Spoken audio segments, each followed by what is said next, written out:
Sire County manoma Homa Bay Jabungu wakili idba mi thuolo manoma rocho wachni mogik watieko twak. Jo Kenya onengo wacha IBC ni kikwa wene jo siasa. Nikech largely jo siasa ema tayo weche IBC. Jo Kenya onengo wabed gi confidence kech ma IBC ma gima chwanyo waga.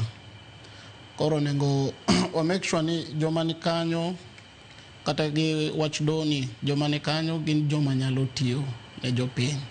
Wayud election ma transparent, verifiable, free and fair.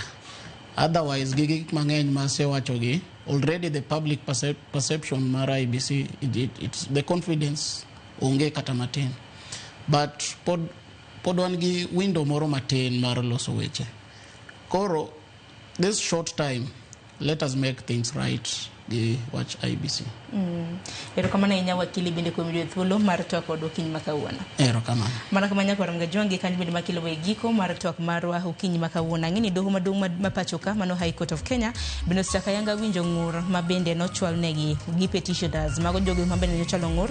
Orwa kanyo Kelvin Roy Omondi kanyakla kod Boniface Mwangi mabende ne dwaro mar mondo miranga nena jogo eko mabende jatend piny Kenya no walo. Jok mabende giwacho ni okoyie karamna no yiera taro mar chik.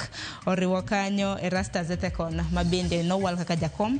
Ntiere kanyo commissioners mamoko kaka Hassan Nur Hassan, Mary Karen Sorobit, kanyakla kod Anna Nderiti. Dutote mabende warito bura madoho maduong' mapachoka bro bedo kang'ado. Kokamano hako